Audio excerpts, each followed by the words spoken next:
Okay. तो बात ये चल रही थी कि जो हमारा रेगुलर बैच है उसमें सिचुएशन इस टाइम ये चल रही है कि वहाँ पे मैंने तकरीबन विद इन 1.25 मंथ के अंदर 80% सिलेबस कंप्लीट कर दिया। मतलब हमारा कंपनी लॉ पूरा हो चुका है, हमारा जो है इसका कंट्रैक्ट एक्ट पूरा हो चुका है, सॉरी पार्टनरशिप एक्ट पूरा हो चुका है, निगोशिएबल इंस्ट्रूमेंट पूरा हो चुका है और चैप्टर 1 भी हो चुका है। आज हमने कंट्रैक्ट एक्ट का फर्स्ट चैप्टर ऑफ कर लिया, ठीक है। उसमें मेरी शेड्यूल ये होता है कि मैंने उसमें जब स्टार्ट किया तो हर चैप्टर के बाद हमारा जब कंप्लीट होता था तो 1 या 2 दिन दिए जाते थे उसमें उसकी तैयारी के लिए, और उसके बाद फिर उसका टेस्ट होता था थर्ड डेज के ऊपर, ठीक है।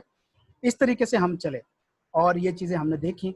लेकिन जहाँ तक मैंने उसमें नोट किया कि ऑनलाइन क्लासेस में स्टूडेंट जो है वो टेस्ट का रिस्पॉन्स नहीं देते, ये तो एक बहुत बड़ा मसला है। उसकी वजह यह है कि जब तक आप टेस्ट सॉल्व करके नहीं देखेंगे, दिखाएंगे या बताएंगे, मैं आपकी डेफिशिएंसी नहीं हाईलाइट कर पाऊंगा, ठीक है। अगर आप डिस्कशन क्लासेस वगैरह मेरी देखेंगे यूट्यूब के ऊपर पढ़ी हैं, जो टेस्ट सेशन वगैरह चल रहे हैं मैंने उनकी दी हैं, तो मेजॉरिटी ऑफ स्टूडेंट जब मैं उसके बाद एंड पे क्वेश्चन आंसर और फीडबैक का सेशन रखता हूँ तो उसमें उनका यही होता है कि सर काफ़ी सारी मिस्टेक और चीज़ें तो हमें फर्स्ट टाइम पता चल रही है। मतलब एक सिंपल सी चीज़ है कि जब एक क्वेश्चन आता है तो क्वेश्चन को अंडरस्टैंड करने में हम क्या गलती करते हैं। मतलब कि मैंने वहाँ पूछा, मेरी क्लास में जो एक डिस्कशन क्लास थी उसमें तकरीबन 75 स्टूडेंट थे। जब मैंने उनसे पूछा कि मुझे एक्सप्लेन, नरेट, स्टेट, डिस्क्राइब या ब्रीफली डिस्क्राइब इन वर्ड्स के अंदर मुझे फ़र्क बता दें कि क्या होता है, तो not a single one ever कि एक बंदा इस एक काबिल नहीं था कि वो आंसर कर पाता। जब तक आप ये वाले वर्ड नहीं समझेंगे आप कभी भी पेपर पैटर्न के मुताबिक सॉल्व नहीं कर सकते। उसकी रीज़न ये होती है कि या तो आप बहुत ज़्यादा एक्सेसिव लिख सकते हैं या फोकस से हट जाते हैं। जो वो पूछ रहा है आप नहीं बता रहे, जब वो कह रहा है कि भाई नरेट करो तो आपने as it is provision produce करनी है, कोई अपनी साइंसदानी वगैरह उसमें नहीं दिखानी होती। जब वो कहता है कि एक्सप्लेन करो तब मस्ट होता है कि आप एक या दो एग्जाम्पल दें, हम तब नरेट करके आ जाते हैं। जब वो कहता है कि ब्रीफली डिस्क्राइब करो, हम क्या करते हैं एज इट इज प्रोविजन लेके आते हैं। तो ब्रीफली डिस्क्राइब में बेटा ये होता है कि कुछ ना कुछ अपनी वर्डिंग के साथ हमने जो एक लंबी चौड़ी प्रोविजन है उसको सिंप्लीफाइड वर्ड में लिखना होता है। और अच्छा, उसके बाद फिर जब मैंने उनसे पूछा कि भैया मुझे ये बताएं कि एक डेफिनेशन मैंने उनसे पूछा कि मुझे सब्सिडरी कंपनी और होल्डिंग कंपनी की डेफिनेशन बताइए। जब वो डेफिनेशन बताई मुझे, तकरीबन 11 से 12 स्टूडेंट से मैंने वो डेफिनेशन पूछी, कोई एक बंदा भी नहीं था जिसने करेक्ट डेफिनेशन दी। तो एक चीज होती है, नूर आ गए, नूर बेटा आ गई, चलें ठीक है, अच्छा हो गया ये भी आ गई, इन्होंने सबसे ज्यादा रोला डाला होता है। नूर बेटा आवाज आ रही है आपको? Yes sir. ओके। तो सारे स्टूडेंट अभी भी नहीं पहुंच रहे आज की क्लास में। मेरे ख्याल में हमें कल की भी क्लास इसी टाइम पे रखनी पड़ेगी। उसके बाद हम डिसाइड करेंगे कि प्रॉपर टाइमिंग क्या हो सारों के म्यूचुअल कंसेंट से। हम अगर चाहें तो इसको क्या कहते हैं नून की क्लास सेशन में लेके जा सकते हैं। मतलब 12:30 के बाद मेरे पास टाइम होता है, तो हम अगर उस टाइम रखेंगे तो हम उधर भी जा सकते हैं। इवनिंग में रखेंगे तो हम इवनिंग में भी कर सकते हैं। वो हम फिर सारे म्यूचुअल कंसेंट में देखेंगे जहाँ पे मेजोरिटी आएगी। तो थोड़ा बहुत सेक्रीफाइस करना पड़ेगा, टाइम आपने बहुत ज़्यादा वेस्ट किया है तो थोड़ा बहुत सेक्रीफाइस आपको करना पड़ेगा। साथ साथ चले इंशाल्लाह पेपर पास करना, कंपनी लॉ का, बिजनेस लॉ का या एम लॉ का कोई मसला नहीं है। सिर्फ ये हमारी एक हाइप क्रिएट होती है कि हमें टर्म्स कंफ्यूज कर जाती है। ओके, तो मैं बात कर रहा था थोड़ी सी, मैं अभी जनरल डिस्कशन करूंगा आज के लेक्चर में। उसके बाद फिर हम डिस्कस करेंगे कि पैटर्न वगैरह क्या है, और फिर ये है कि हम ब्रीफली अपना एक शेड्यूल बनाएंगे और उसके मुताबिक हमने चीज़ों को लेके चलना है। ठीक हो गया? अभी मैं आपको मोटी मोटी बातें बता रहा हूँ कि स्टूडेंट की मिस्टेक क्या है, और ये आपको खुद अंदाजा होगा कि इसमें से आपने भी की होंगी। नूर ने खैर इस चैप्टर की रिवीजन क्लास भी ले चुकी है, तो उनको आइडिया होगा कि मैंने क्या क्या। अच्छा, मैंने जनरली उनसे पूछा, 75 स्टूडेंट थे, मतलब मोर और लेस 75, ज्यादा भी हो रहे थे नीचे भी हो रहे थे। मैंने 11-12 स्टूडेंट से पूछा कि मुझे सब्सिडरी कंपनी की डेफिनेशन बताएं। डेफिनेशन सबने ठीक बताई, मतलब लॉजिक सबने क्लियर किया, लेकिन जो हर प्रोविजन के अंदर कुछ क्रिटिकल पॉइंट्स होते हैं, वर्ड्स होते हैं, ये टर्म्स होती हैं, आप उनको बताए बगैर डेफिनेशन कंप्लीट नहीं कर पाते हैं, डेफिनेशन करेक्ट नहीं है। जिस तरह मैं आपको कहता हूँ कि एक सब्सिडरी कंपनी की डेफिनेशन है, वहां पे वर्ड्स है होल्ड डायरेक्टली और इनडायरेक्टली। अगर आप ये वर्ड मिस कर जाते हैं आपकी प्रोविजन के नंबर कट जाएंगे। वर्ड है वोटिंग सिक्योरिटीज, आप वोटिंग सिक्योरिटीज की जगह पे शेयर कैपिटल जो मर्जी लिख दें, वो बात नहीं बनती। शेयर कैपिटल कई टाइप के होते हैं, प्रेफरेंस होते हैं, कई तरह के शेयर होते हैं। हर शेयर का होल्डर जो होता है वो ऑनर नहीं होता। तो वोटिंग सिक्योरिटीज वो शेयर जिनके साथ वो वोटिंग राइट अटैच होते हैं, जो जनरल मीटिंग में कास्ट हो सकते हैं, मेंबर्स की मीटिंग में कास्ट हो सकते होते हैं। ठीक हो गया। अच्छा, उसके बाद कुछ नहीं, ये पॉइंट मिस किया, कुछ कह रहे हैं कि भाई 50% और मोर शेयर। भाई मोर देन 50% है, 50% पे कोई नहीं बनती, 50% पे कभी सब्सिडी नहीं बनती, तब तो बराबर हो गए आप। तो जब तक मोर देन 50% का वर्ड ऐड नहीं करेंगे आपके मार्क्स कट जाएंगे। सेम इस तरह आगे जब हम मूव करते हैं तो क्या कहते हैं, control the composition of the board. वहां पे कोई मेजोरिटी लिख रहा है, कोई मोर देन 50% लिख रहा है, कोई क्या लिख रहा है, भाई आप क्यों इस चीज को कर रहे हो? एक लॉ ने एक जनरल सी टर्म दी है, आप क्यों उसको स्पेसिफिक कर रहे हैं? ठीक है। अच्छा, फिर उसके बाद क्या आता है कि एक्सेप्शन नहीं लिखते। अब इस तरह की सिचुएशन में मुझे बताएं कि एक स्टूडेंट जो है वो कहता है सर मैंने सारी प्रोविजन ठीक लिखी थी, आपने मेरे मार्क्स क्यों काटे? अब ये क्रिटिकल वर्ड थे, मुझसे पूछा जाता है कि हम अपनी वर्डिंग में लिख सकते हैं। मैं कहता हूँ जी मुझे पैराग्राफ बताया, मुझे पैराग्राफ देते हैं, मैं कहता हूँ इनके अंदर ये वर्ड हैं, ये प्रोड्यूस लाजमी करने हैं, बाकी आपने जो वर्डिंग यूज करनी है करें, सेंस क्लियर होना चाहिए। उसके बाद दूसरी गलती जो सबसे ज्यादा मैंने टेस्ट सेशन में नोट की वो ये थी कि स्टूडेंट पैराग्राफ की फॉर्म में जाते हैं। भैया हम अंग्रेज तो है नहीं, बड़े धक्के से हमने अपनी इंग्लिश पास की होती है और बमुश्किल ही मतलब हमें इज एम आर वाली अंग्रेजी आती है, और आई कैब आपसे मांगता ही नहीं होता। हम क्या कर रहे होते हैं, हम सेंटेंस को यूज कर रहे होते हैं, हम बड़े बड़े पैराग्राफ बना रहे होते हैं। तो एक बात जहन में रखें, हमेशा के लिए लॉ के अंदर 99.999% जगह के ऊपर जो होगा वर्ड इज एम आर कभी भी यूज नहीं होगा, सिर्फ विल और शेल यूज करना है। आप कभी भी इज एम आर के साथ आपने सेंटेंस नहीं जोड़ना, विल और शेल हमेशा आप यूज करेंगे। मे माइट बहुत ही कम जगह पे आता है लेकिन आता है, ये वो बाय द वर्ड है जो मैं कहूंगा कि बहुत कम जगह पे आता है, लेकिन एक दो जगह पे आता है, इसके अलावा कहीं पर कोई और वर्ड यूज नहीं होता, कंजंक्शन यूज नहीं होता, आप इसको यूज नहीं कर सकते होते लॉ में।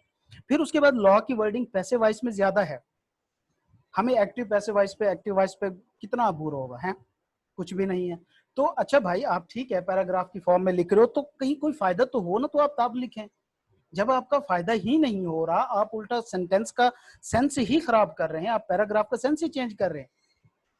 मैं आपको पेपर नहीं दिखा सकता उनके ऊपर क्योंकि उनकी डिटेल वगैरह लिखी है, नहीं तो मैं कल का ही आपको पेपर दिखाऊं कि स्टूडेंट ने पैराग्राफ की फॉर्म में लिखा है, कौन सा लिखा है, आंसर था हाँ variation in share capital class, उनको पैराग्राफ की फॉर्म में लिखा है और उसका सेंस ही मोड़ तोड़ के रख दिया है स्टूडेंट ने, 3-4 स्टूडेंट ने। अब वहां पे सर कहते हैं सर देखिए हमारी तो ठीक है, इस तरह तो बुक के अंदर चीजें आ रही थी, भाई उसका सेंस ही खत्म हो गया। आपने आप अगर उसको उर्दू में तर्जमा तो करें, जाहिर बात है फिर जब हमारी अंग्रेजी नहीं है हम उर्दू में भी वैसे ही पूरे सूरे रहते हैं। तो अब चंद चीजें जो क्या कहते हैं फॉर द टाइम बीइंग मैं आपको आज बता देता हूं कि हमेशा इसको आगे जहन में रख के चलिएगा। पेपर का जो हम पढ़ेंगे बार बार मैं इसको डिस्कस नहीं करूंगा, ये बातें जनरल हैं। मुजम्मिल आप माइक म्यूट करें अपना, लेट हो गए, चलें। रिकॉर्डेड लेक्चर लाजमी देखिएगा, आपने शुरू की डिस्कशन मिस कर दी है काफी सारी। आगे चलते हैं। तो मैं कह रहा था कि अभी मैं कोई नहीं, हम अभी टाइमिंग भी डिस्कस कर लेते हैं इंशाल्लाह। तो मैं आपको बता रहा था कि जो मैं अभी इस जनरल चीजें आपको मैं बताऊंगा, आपने एट द एंड जब हमारी क्लास होगी तब तक इनको ध्यान में रख के चलना है, पेपर में ये मिस्टेक्स आपकी नहीं होनी चाहिए। पहले नंबर पे कभी भी पैराग्राफ की फॉर्म में जबरदस्ती लिखने की कोशिश ना करें। सिर्फ एक केस में मैं आपको कहूंगा आप पैराग्राफ की फॉर्म में लिखें, जब एक प्रैक्टिकल क्वेश्चन आए। प्रैक्टिकल क्वेश्चन क्या होता है, चलें थोड़ी सी बहस हम इसके ऊपर आज कर लेते हैं कि एग्जाम के अंदर आई कैप का जो पेपर पैटर्न होता है वो कहता है भैया 40% जो है वो मैं प्रैक्टिकल दूंगा, 60% जो है वो मैं थ्योरेटिकल या नरेटिव बेस्ड क्वेश्चन दूंगा आपको। अब अगर मैं आपको इफेक्टिवली दिखाऊं, टेस्ट भी दिखाऊंगा इंशाल्लाह, जब हम इसको खत्म करेंगे उसके बाद इसका टेस्ट लूंगा मैं, उसमें आपको दिखाऊंगा कि आई कैप के जो वो 40% भी होते हैं ना, उसमें से सिर्फ 15 to 20% जो होता है ना वो एक्चुअली प्रैक्टिकल क्वेश्चन होते हैं। बाकी तमाम क्वेश्चन जो होते हैं वो स्ट्रेट क्वेश्चन होते हैं, वो बेशक केस स्टडी बना के देता है, एट द एंड वो आपसे स्ट्रेट प्रोविजन पूछ रहा होता है।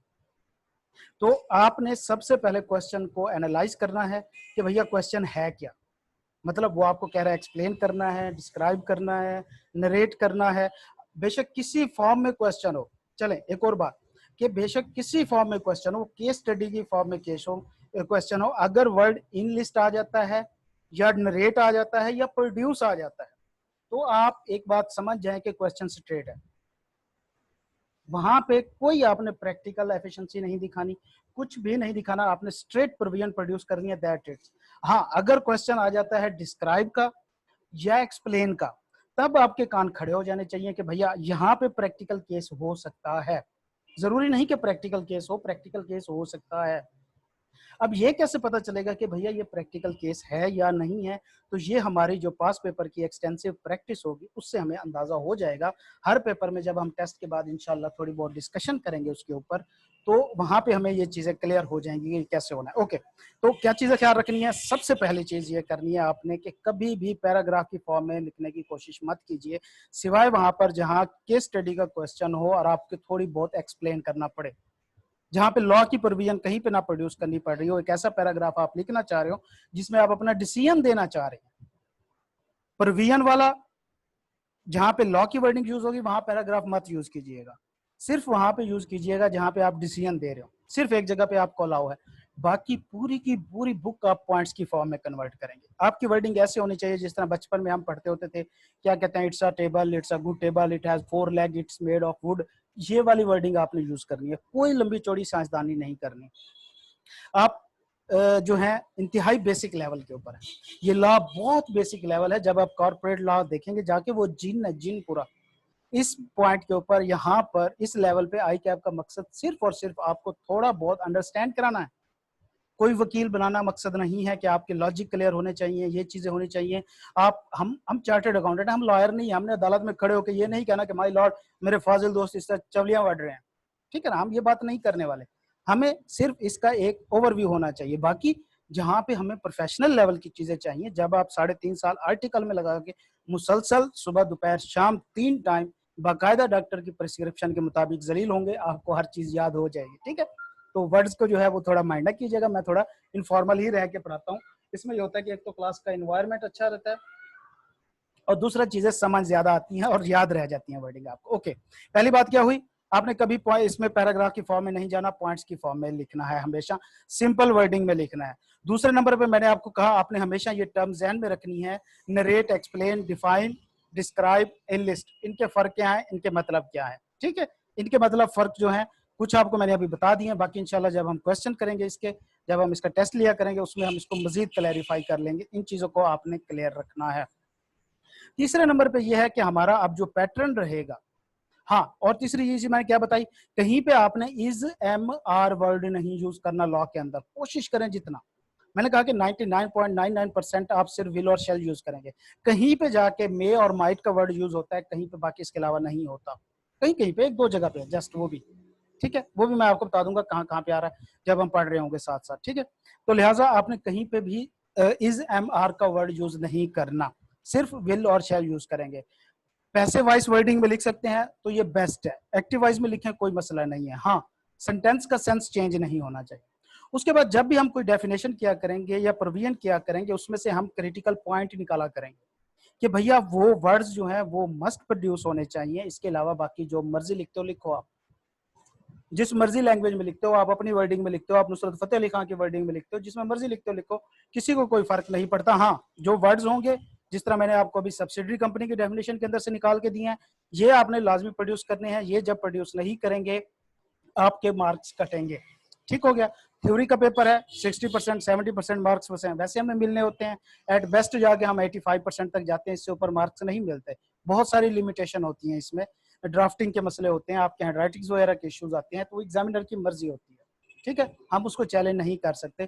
तो लिहाजा हम उन जो हमारे पास 85% का मार्जिन है उसको मजीद रिड्यूस नहीं कर सकते, ठीक है, हमें कम अज कम भी 60% सिक्योर करने होंगे।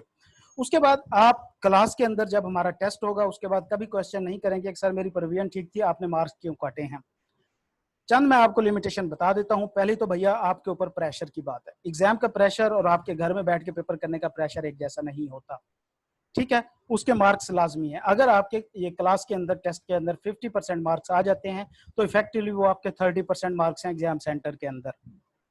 हम नहीं काट सकते ज्यादा मार्क्स क्योंकि आपने वाकई करेक्ट लिखा होता है चीजों को, हम मार्क्स काट के आपके ऊपर प्रेशर डिवेल्प कर सकते हैं। तो लिहाजा कभी इस चीज के ऊपर क्वेश्चन नहीं किया जाएगा कि सर प्रोविजन ठीक थी आपने क्वेश्चन काटे। हाँ, क्वेश्चन कहाँ पे बनेगा, जहां पे कोई मैं अगर मिस्टेक हाईलाइट करता हूँ और उसके बाद मैं मार्क्स काटता हूँ, तो वो मिस्टेक अगर अनजस्टिफाइड है, मेरे से भी हो सकती है गलतियां चेक करने में, इतने सारे टेस्ट होते हैं, अब तो मेरे पास 100+ टेस्ट होते हैं स्टूडेंट्स के टेस्ट सेशन वगैरह मिला के, 100+ से, बल्कि 100 से भी ज्यादा, 115-120 स्टूडेंट है मेरे पास।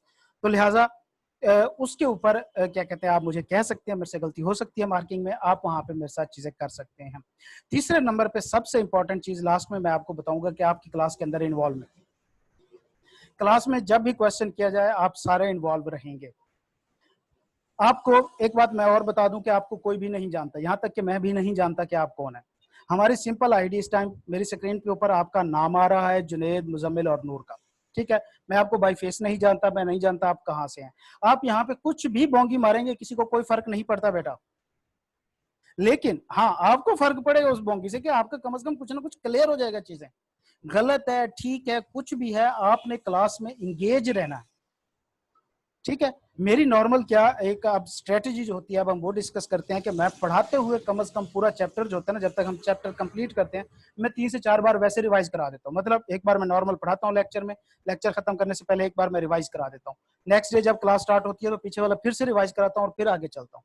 तो 25 to 30% आपका वैसे ही याद हो जाना है। ठीक है, उसके बाद क्या हुआ कि मैंने बुक में से तमाम एडिशनल चीजें निकाल दी हैं जो आपके काम की नहीं है, जो सिर्फ एक्सप्लेनेशन थी। कंपनी लॉ के अंदर आपको एक्सप्लेनेशन याद करने की जरूरत बिल्कुल नहीं है।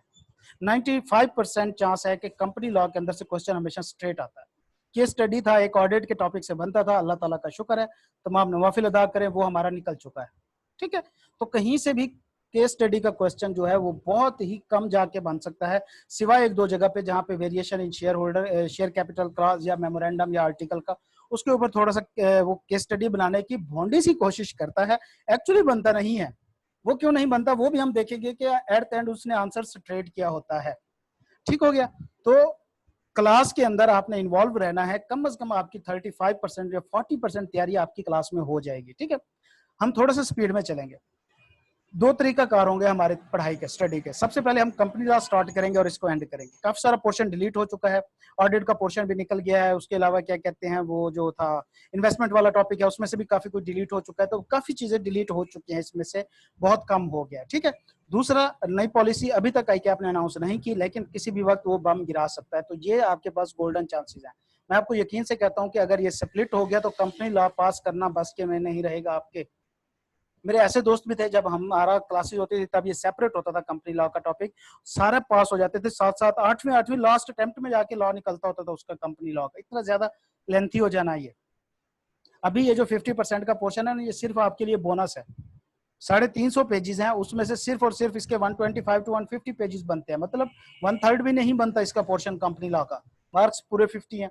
एक मजे की बात। दूसरी मजे की बात यह है कि भैया इसमें से काफी सारा डिलीट हो चुका है अब तो। तीसरी मजे की बात यह है कि इसमें से क्वेश्चन जो है वो स्ट्रेट बनता है। तो हमें इस टाइम काफी एडवांटेजेस आपको दे दिए हैं आई कैप ने, इसको अवेल करें और इसको निकालें। ठीक है, क्लास मिस करने की गलती मत कीजिए, क्योंकि आप रिकॉर्डिंग बेशक ले लेंगे लेकिन क्लास के डिस्कशन जो है ये सबसे इंपॉर्टेंट है। पढ़ने का हमारा पैटर्न क्या होगा, सबसे पहले हम कंपनी लॉ का पोर्शन कवर करेंगे, पोर्शन कवर करने के बाद इनके जितने भी टेस्ट हमारे साथ साथ हो जाएंगे वो करेंगे। उसके बाद हम सीधा निगोशिएबल इंस्ट्रूमेंट पे जंप करेंगे, चैप्टर 1 करेंगे, और फिर पार्टनरशिप करने के बाद कंट्रैक्ट एक्ट सबसे एंड पे रखेंगे। जब जिस दिन हम कंट्रैक्ट एक्ट स्टार्ट करेंगे, पहला चैप्टर जिस दिन भी हम स्टार्ट करेंगे उसके बाद हम पीछे से रिवीजन स्टार्ट कर देंगे। मतलब क्या होगा, नूर को इस चीज का आइडिया है, ये क्लास ले चुकी है, कि मैं वहां पे एक दिन वो टॉपिक कराता हूँ, 2 दिन बीच में एक चैप्टर 19 के लिए मैंने दिए हुए थे कि भैया ये 2 दिन है, इसमें आप तैयारी करें। वो नॉर्मल क्लास चलती रहती थी। तीसरे दिन जाके नॉर्मल क्लास हम जस्ट 15 मिनट की करते हैं, पीछे वाले पूरे चैप्टर की मैं एक तो रिवीजन कराता हूँ, साथ में क्वेश्चनिंग होती है, पूरा चैप्टर एक बार फिर से रिवाइज हो जाता है। तो हमारा इस तरह करके बेटा जी 5 से 6 बार चैप्टर होगा, क्वेश्चन हमारा लॉ का पोर्शन है वो कंप्लीट हो जाएगा, और उसके बाद सवाल ही नहीं पैदा होता कि आप इसमें रह जाए। ठीक है, और अल्हम्दुलिल्लाह मेरा काफी अच्छा ट्रैक रिकॉर्ड है। अगर आप में से किसी ने यूट्यूब पे लेक्चर मेरे देखे तो वहाँ पे कमेंट्स आपने काफी सारों ने देख लिए होंगे कि किस तरह के वहाँ पे कमेंट्स होते हैं। तो मुझे इस चीज पे कोई फख्र नहीं कि मेरा रिकॉर्ड अच्छा है। हाँ, मेरे जो बस में बात है वो मैंने मेहनत करनी, हमारे बस की बात है, हमने मेहनत करनी है। ठीक है, मिलना वो है जो अल्लाह ताला का प्लान है। हमारी सिंपल सी मैं एक बात करूंगा कि हमारा एक डड्डू जो होता है ना, कुएं का डड्डू, हमारी मिसाल वो है। हम सोच रहे होते हैं कि सारा कुछ हम कर रहे हैं, एक्चुअली ऐसा कुछ नहीं हो रहा होता। हमें लेट, जल्दी या वक्त पे कब मिलना है ये अल्लाह ताला बेहतर जानता है, तो वो हमें वक्त पे देगा। अगर हम चाहते हैं कि हमें वक्त से पहले मिल जाए तो हम बेवकाते हो जाएंगे। ठीक है, अल्लाह ताला बेहतर जानता है। और अगर हम कहते हैं कि भैया हमें एक चीज लेट मिलेगी, तो इससे क्या होगा कि हम नाशुक्रे हो जाएंगे। तो लिहाजा हर चीज जो है वो अल्लाह ताला जो है एक सिर्फ टाइम के ऊपर देता है जो आपके लिए मौजू होता है, ठीक है, और आपको रिवार्ड मिल जाएगा, बेफिक्र रहें इसके लिए कि भैया आपका टाइम ज्यादा लग रहा है। सिर्फ एक शर्त है आपके लिए, सिर्फ एक शर्त है, आप कोशिश करें। मैं तकदीर की बात करूं, मैं किस्मत की बात करूं, मैं इन सारी चीजों की बात करूं, भाई मुझे हदीस कुरान में कहीं नहीं मिलते। हाँ, मुझे कुरान में मिलता है लैसल इंसान इल्ला मा सा, इंसान के लिए वो कुछ है जिसके लिए वो कोशिश करेगा, बस। तो कुरान से ऊपर कोई चीज नहीं है, और अल्लाह ताला जो है वो अपने वादे का पासदार है।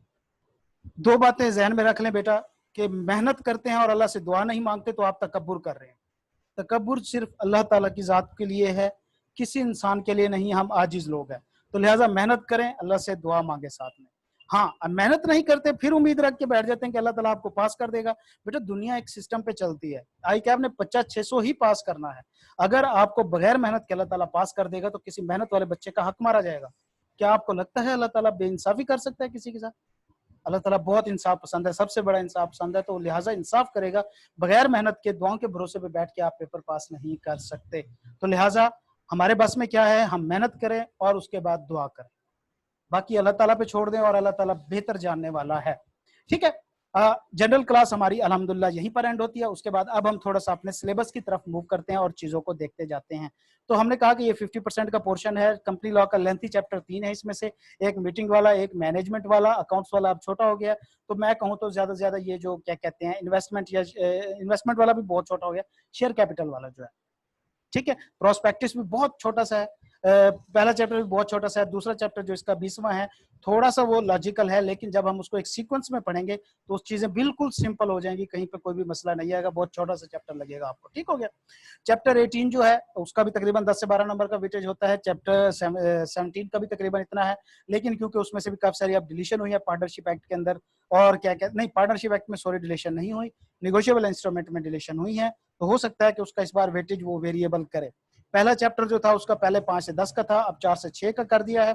बहुत ही सिंपल कर दिया है, क्योंकि पाकिस्तान के अंदर ये जो अभी जस्टिस काजी फायजीसा वगैरह और ये जो केस चले हैं 2-4, तो उसके बाद हमारी अदालत इतनी शर्मिंदा हुई है कि उन्होंने हमारे सिलेबस में से अपना सिस्टम ही निकाल दिया है कि भैया कोर्ट सिस्टम नहीं पढ़ाएंगे तो अच्छा है, नहीं तो ये हमारा सारी फाड़ेंगे बाद में, पढ़ के समझदार हो गए, इनको सेंस आ गया। तो लिहाजा कोर्ट वाला सिस्टम जो सबसे कॉम्प्लिकेटेड था वो निकाल दिया गया। एक टॉपिक ऐड हुआ है, स्ट्रक्चर ऑफ हमारा जो कॉन्स्टिट्यूशन ऑफ पाकिस्तान है, उसको कैसे तैयार करना है वो हम इंशाल्लाह जब हम क्लास में होंगे डिस्कस कर लेंगे। बाकी बहुत ही छोटा सा टॉपिक है, बुक में से वो चैप्टर निकाल दिया गया, खत्म है। एक सप्लीमेंट आ गया, हमने सिर्फ सप्लीमेंट वाला करना होगा, बाकी सारा छोड़ देंगे, ठीक है। तो मूविंग ऑन, आज हम शुरू करते हैं अपना चैप्टर 19। बिस्मिल्लाहिर्रहमानिर्रहीम। Welcome to all. शुरू करते हैं। अल्लाह ताला आपको कामयाबियां दे, मेहनत कीजिए, और इसके अलावा कोई ऑप्शन नहीं है।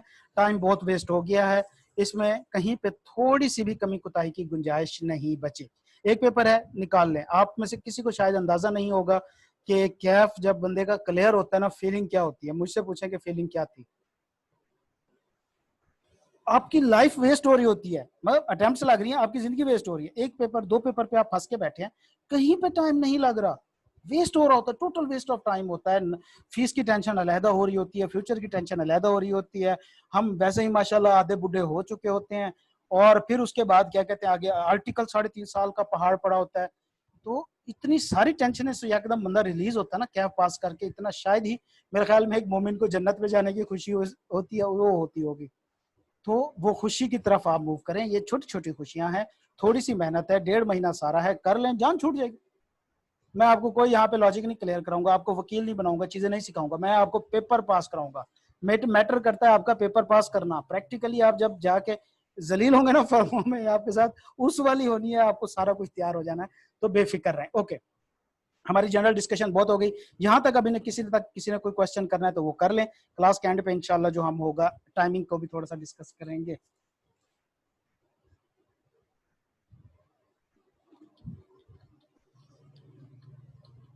और यार इतना लंबा लेक्चर दिया है, माइक खोल के बंदा हुआ ही कर देता है कि नहीं है सर, बात बताऊं। सब क्लियर है, बस टाइमिंग का इशू था, वो आपने बोला कि लास्ट में कर लेंगे। वो इंशाल्लाह बाद में हम देखते हैं उसके ऊपर भी। Okay okay okay, no sir clear है सब, ठीक है बेटा, चलते हैं सर। क्लियर है सब। ओके, जज़ाकल्लाह। शुरू करते हैं बेटा चैप्टर 19 कंपनी का। थोड़ा सा मैं आपको इसका जनरल सा इंट्रोडक्शन दूंगा ताकि हमारी बेस जो है वो क्लियर हो जाए, ठीक है। मैं आपको एक एग्जांपल देता हूँ आपकी अपनी।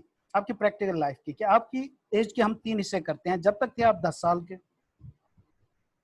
फिर हुए आप 14 साल के, फिर हो गए आप 18 साल के। 3 तरह से हम बिजनेसेस को कन्वर्ट कर लेते हैं आपकी लाइफ के साथ, आपकी जो आपकी जिंदगी है। 10 साल के थे तो क्या होता था, आप कहीं पे जाते थे, किसी घर के बाहर वटा वटा मार के भाग जाते थे, किसी की बत्ती तोड़ देनी, एवं किसी के घर की बेल बजा के भाग जाना, जाते हुए बकरे की पूंछ खींच देनी। क्या होता था, खींच के आप फौरन भाग के घर आ जाते थे। उसका मालिक भागता भागता पीछे आता था, आके दरवाजा खटखटाता था, कहता था, कोई भी आपके घर में से बच्चा बाहर निकलता, किसी बड़े को बुलाओ। आप भी निकलते होंगे ना, तो वो कहते होंगे अपने अब्बू को बुला के लाओ या बड़े भाई को बुला के लाओ। आप बुला के ले जाते होंगे, आप साइड पे मोमिन बन के, वो कहते हैं ना मुंह मोमना करतूत काफरा, तो वो वाली शक्ल बना के साइड पे खड़े हैं। वो फिर आपके अब्बू के ऊपर चढ़ाई कर रहा है कि तुम्हारा पुत्र निकम्मा है, शरारती है, हमें तंग करता है, इसने हमारा नुकसान कर दिया है, हमारी लाइट तोड़ दिया, तो ये खर्चा दे दे। आपके अब्बू बेशक आपको कुरिया शुरिया डालते होंगे, जो भी मर्जी करते होंगे, लेकिन एट द एंड वो खर्चा उसको पे करते थे, आपको फर्क भी नहीं पड़ता था। मतलब क्या हुआ कि इसमें मैंने आपको बिजनेस बनाया, आपके वालिद साहब को उसका ऑनर बना दिया। ये एक सोल प्रोप्राइटर बिजनेस की किस्म है कि मतलब बच्चा कुछ भी करता रहे, उसके तमाम काम जो होंगे, उसकी तमाम हरकतें जो होंगी, तमाम लॉसेस जो होंगे, उसकी जिम्मेदारी उसके बाप की होगी। आप थोड़े से बड़े हुए, आप 14 साल के हुए भैया, आपकी शरारतें भी बड़ी होगी थोड़ी थोड़ी।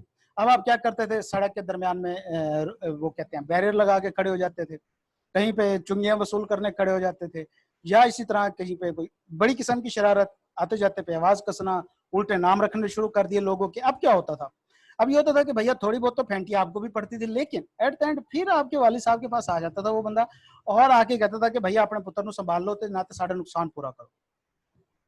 यहाँ पे क्या होता था कि आपको भी मार शार सुतरी पड़ती थी, वाले साहब भी आपको अच्छा खासा फाका देते होते थे, और उसके बाद फिर यह है कि लॉस वगैरह तो सारा आपके वाले साहब ही देते होते थे, आपके पल्ले तो था ही कुछ नहीं। ये क्या कौन सा सिस्टम हुआ, ये एक पार्टनरशिप का सिस्टम है जिसमें आप शेयर कर रहे हैं चीजों को, ठीक है ना। मतलब थोड़ी बहुत रिस्पॉन्सिबिलिटी हर पार्टनर की होती है। आप भी पार्टनर इन क्राइम है, तो कुछ ना मार कूट के जरिए अब्बे का गुस्सा ठंडा करने के चक्कर में आपने कम से कम किसी हद तक कंट्रीब्यूट किया। भैया जी हुआ ये कि आप हुए 18 साल के, आपके अबू उठे, मुसल्ला बिछाया, नफल पढ़े शुक्राने के कि भैया आप ये बड़ा हो गया। उन्होंने आपको पकड़ा, आपके हिस्से की जो जमीन पड़ी थी, या 1-2 लाख रुपए पड़े थे, वो उठाए, आपको ले गए नादरा के ऑफिस में। वहां पे जाके उन्होंने कहा कि भैया ए मेरा पुत्र है, पता नहीं किदा पुत्र है, खैर तो ये मेरा बेटा है भैया, मैं इसे तंग आ चुका हूँ, इसकी ये डिटेल है, ये नाम है, ये इसके बाप का नाम है, यहाँ पे ये रहता है, इसके ये काम है, और इतनी इसकी एज है, इतनी इसकी क्या कहते हैं एजुकेशन वगैरह है, इसको एक अलहदा से शिनाख्ती कार्ड बनाओ और मेरी जान छुड़ा दो भाई। नादरा वाला कहता है ठीक है, अच्छी बात है, मैं आपकी जान छुड़ा देता हूँ भैया, इसके पल्ले क्या है। तो आप कहता है यार देखो, मैंने सारी जिंदगी में 6 लाख कमाया था, मेरे 3 बेटे हैं, ये 2-2 लाख इनके हिस्से में आता है, ये 2 लाख इसके हाथ का पकड़ो, आज के बाद मुझे इससे आजाद कर दो। क्या करेगा नादरा वाला, वो आपका एक शनाख्ती कार्ड बनाएगा जिसके ऊपर आपकी सारी डिटेल लिखेगा, आपका CNIC नंबर होगा, नेम, फादर नेम, जो जो ऊपर डेट वगैरह आती है लिख के वो एक शनाख्ती कार्ड बना के आपको दे देगा। जिस टाइम भी आपका शनाख्ती कार्ड आपके हाथ में है, अब क्या होगा, आप जा रहे हैं बाजार, आपने किसी को हो कट के वट्टा मारा, उसकी आंख निकाल दी, वो आके आपके अब्बू को कहेगा, कहेंगे यार जाओ उसके साथ निबड़ो, वो अपना अलहदा है मेरे से, सीधा जाएगा वो अदालत में आपके ऊपर केस कर देगा और आप पे केस हो जाएगा। पहले आपके ऊपर केस नहीं हो सकता था, आपके अब्बू के ऊपर हो सकता था, मतलब ऑनर रिस्पॉन्सिबल था हर काम के लिए। अब यहाँ पे भैया ऑनर की रिस्पॉन्सिबिलिटी खत्म हो गई, आपके बाप ने वही 2 लाख दे के जान छुड़ा ली अपनी, कि भैया मैं बस इतना ही कर सकता था, अब तक मैंने इतना ही इसका नुकसान उठाना था, उठा लिया है, आज के बाद मुझे आज आपके नहीं पूछेंगे, ठीक है। तो जैसे ही आपका शनाख्ती कार्ड बनेगा, आप सेपरेट पर्सन हो, आपके अपने राइट्स आ गए, आप खुद जाके अपनी सिम निकलवा सकते हैं, आप बैंक में जाके अकाउंट खुलवा सकते हैं, आप अदालत में जाके केस कर सकते हैं, आप कहीं पे बिजनेस कर सकते हैं, इन्वेस्टमेंट कर सकते हैं, कॉन्ट्रैक्ट कर सकते हैं, कुछ भी कर सकते हैं, आप अपने बिहाफ पे करेंगे। कल को आप कहीं पे कोई फड्डा करते हैं तो आप ही पकड़े जाएंगे, आप कहीं पे डिफॉल्ट करते हैं आप ही पकड़े जाएंगे, फ्रॉड करते हैं आप ही पकड़े जाएंगे, आपके अब्बू को कोई नहीं आके पकड़ेगा। क्यों, आप सेपरेट हो गए। ये वाला जो सेटअप है ये कहलाता है कंपनी का सेटअप, कि भैया जहां पे शेयर होल्डर मिलके कोई एक ऐसा पर्सन क्रिएट कर देते हैं, क्योंकि मैं आपके वाले साहब की एग्जांपल देते हुए एक से ज्यादा नहीं कर सकता था, तो वहां पे मैंने एक रखा, लेकिन अब आप ये ज्यूम करें कि शेयर होल्डर मिलके क्या करते हैं कि एक बंदा जो होता है खड़ा करते हैं, एक इंडिविजुअल बनाते हैं, उसको अपना अपना हिस्से का पैसा दे देते हैं, उसके बाद कहते हैं कि भाई ये बंदा हमारे बिहाफ पे आज के बाद काम करता रहेगा, हमें बस प्रॉफिट चाहिए। इसके किसी एक्ट के लिए हम रिस्पॉन्सिबल नहीं है। ये गलत काम करेगा तो भैया ये 2 लाख है हमारा, यही डूबेगा बस, इससे ऊपर हमसे आके ना पूछना। लेकिन हाँ, अगर इससे कोई फायदा आएगा तो जाहिर बात है 2 लाख हमने दिया हो तो ये हमें शेयर भी देगा उसमें से। बाकी ये हर हिसाब से आजाद होगा, अपने काम करेगा, अपने कंट्रैक्ट करेगा, अपने राइट्स होंगे, इसके अपनी लाइबिलिटीज होंगी, सारा कुछ अपना होगा। तो इस सेटअप को कहा जाता है कंपनी का सेटअप, मतलब जिसमें बिजनेस सेपरेट हो गया ऑनर से, सेपरेट। उसमें क्या कहते हैं, हमने क्या देखा, जो था सोल प्रोप्राइटर, कि भैया आपके अब्बू आपसे अलग नहीं थे, कोई भी काम आप करते थे आपके अब्बू पे करते थे। सेम हमने पार्टनरशिप में देखा कि भैया पार्टनर अलग नहीं है, बिजनेस है, बिजनेस और पार्टनर एक चीज है। लेकिन जब आप कंपनी में थे, आपके वालिद साहब आपसे फुल तंग आ गए, उन्होंने आपको अपने आप से सेपरेट कर दिया, आपका आईडी कार्ड बनवा दिया। कंपनी के केस में भी ऐसे ही होता है कि जब शेयर होल्डर कुछ इकट्ठे होते हैं, वो शेयर कैपिटल लेते हैं, उनको आप अब्बू कह सकते हैं, काफी सारे अब्बू कह सकते हैं, और वो आके एक कंपनी को इनकॉर्पोरेट करते हैं। वो क्या करते हैं कि वो कंपनियों के नादरा ऑफिस में जाते हैं। कंपनियों का नादरा ऑफिस कौन सा है?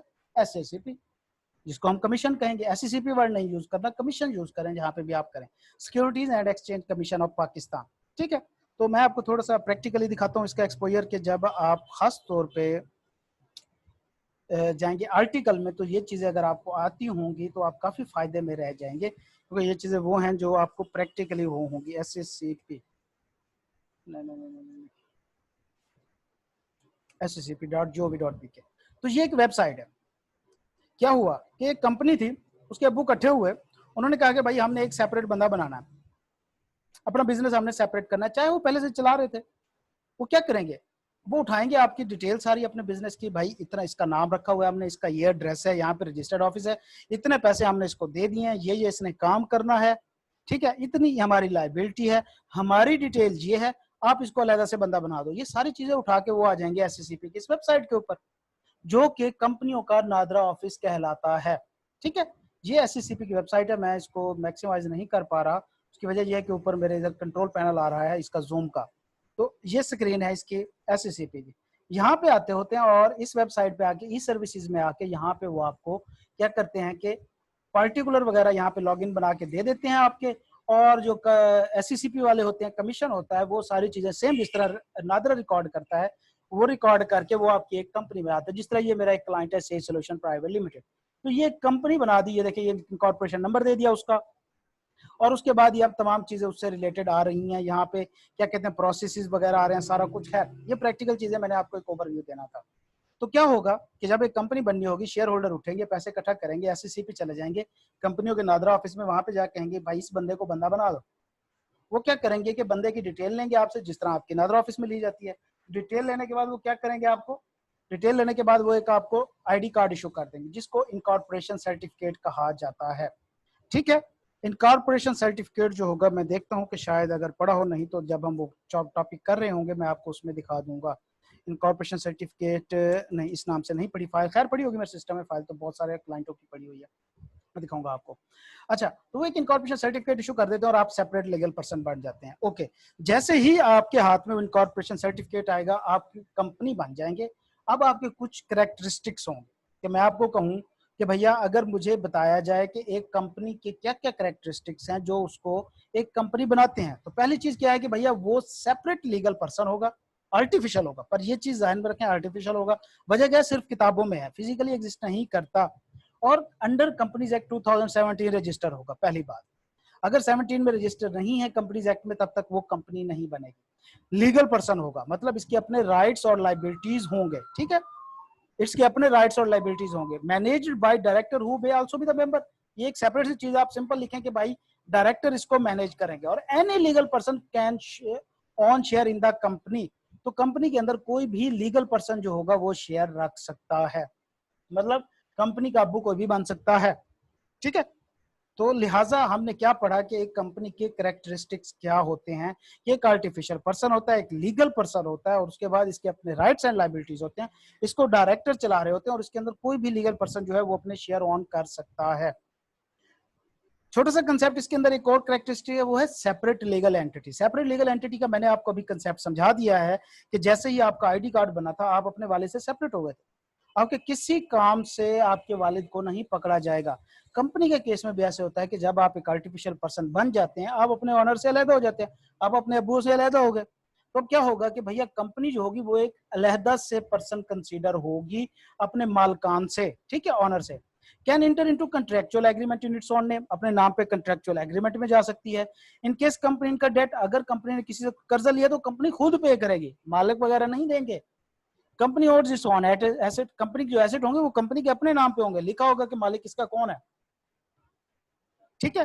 Company is personally liable to pay its taxes on its income, company खुद टैक्सेस वगैरह पे देगी, और अगर कोई वायोलेशन वगैरह कंपनी करती है तो उसके लिए भी वो खुद लायबल होगी।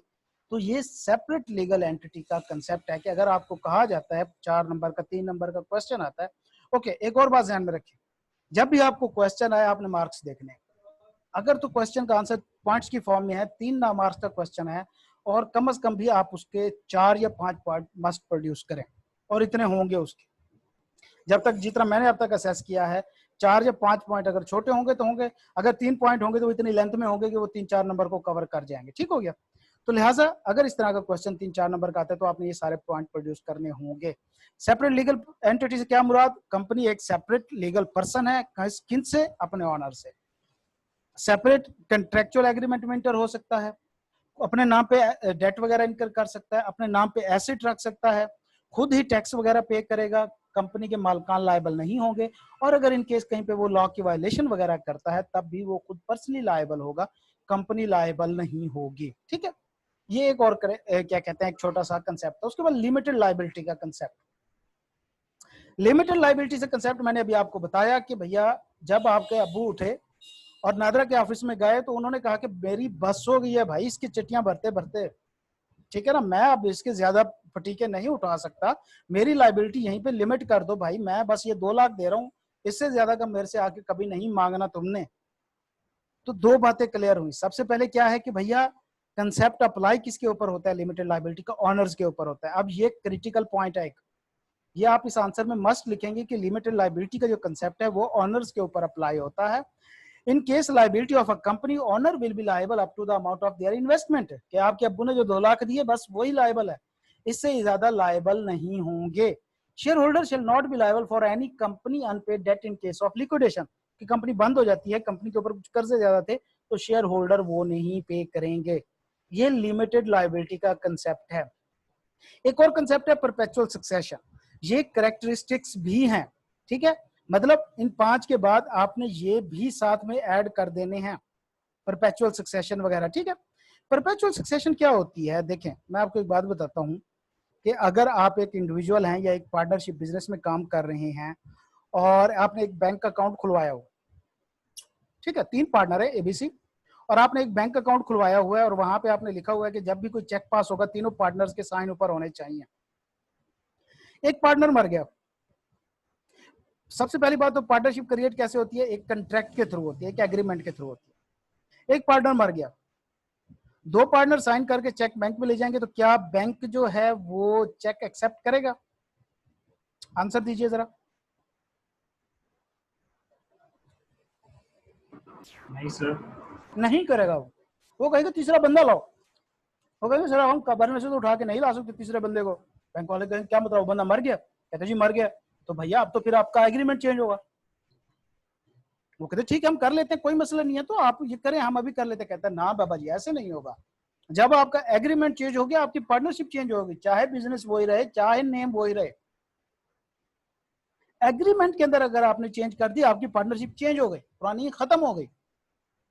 तो क्या होता है कि जब भी कोई शेयर होल्डर या पार्टनर या ऑनर, पार्टनरशिप के केस में पार्टनर या क्या कहते हैं एक सोल प्रोप्राइटर के केस में अगर उसका ऑनर वो फुड़क जाता है या चेंज हो जाता है तो भैया बिजनेस खत्म हो जाता है, लॉ की नजर में वो बिजनेस खत्म हो गया, चाहे आप उस बिजनेस को उसी नाम से आगे कंटिन्यू भी करें, एक नया एग्रीमेंट बना के उसमें उसी नाम से कर सकते हैं कंटिन्यू, लेकिन क्योंकि एग्रीमेंट नया बन जाएगा आपकी कंपनी या आपकी जो सेटअप होगा वो नया हो जाएगा।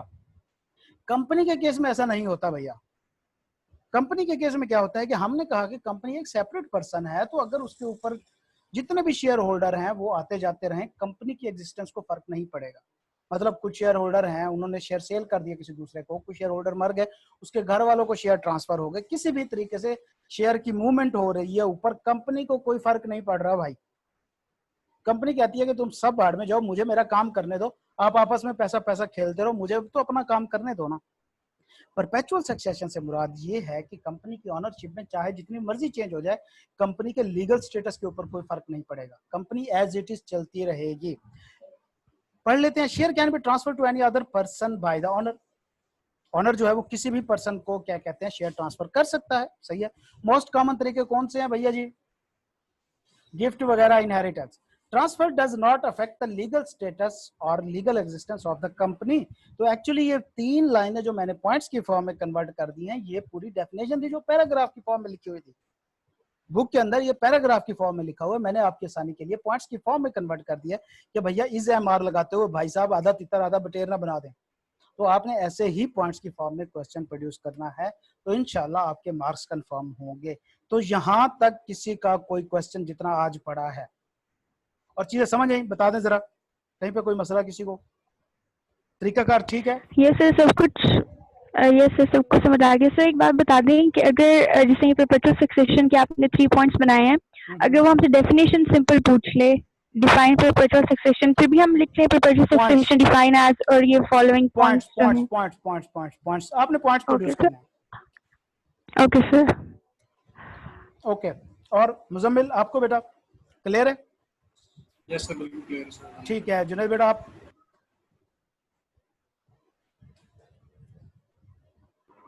जी सर, क्लियर है। ओके, टाइमिंग के ऊपर जरा आपने अपनी रिजर्वेशन थोड़ी बता दें। जुनैद? मेरी एफआईआर क्लास होती है सुबह 10 बजे से लेके 1:30 बजे तक, मंडे से लेके 10। खैर है, ठीक हो गया। आपकी मंडे से लेके सुबह 10 से 1:30 बजे तक मुसलसल क्लासेस हैं। 10 बजे से लेके 1:30। 10 से 1:30 बजे तक आपकी क्लासेस हैं, ठीक है? जी सर। उस स्लॉट में आप फ्री नहीं है, ठीक है। आप बताएं मुजम्मिल। मुझे सर सिर्फ नमाज का इशू होता है इस टाइम, क्योंकि सर हमारे यहाँ पे नमाज होती है 7:30 बजे मगरिब की होती है और इशा की होती है 9:15 बजे। ठीक है, ये नमाजों का इशू हमारा चलता रहेगा क्योंकि अब दिन रिड्यूस हो रहे हैं, तो ये टाइम आगे पीछे अब विद इन 10 to 20 डेज जो है ये आगे मजीद 10 मिनट का फर्क पड़ जाना है, तो ये इसको भी हम टैकल करते हैं। अच्छा, मगरिब का इशू है, ईशा की कह रहे सर, ईशा के तुम जरा बंदा बाद में पढ़ सकता, मगरिब का टाइम कम होता है। बिल्कुल आपने ठीक फरमाया इसमें। ओके, तो नून के बारे में आपका क्या ख्याल है? दोपहर को आपकी क्लासेस किस टाइम होती हैं? कुछ ले रहे हैं आप क्लासेस वगैरह मुजम्मिल?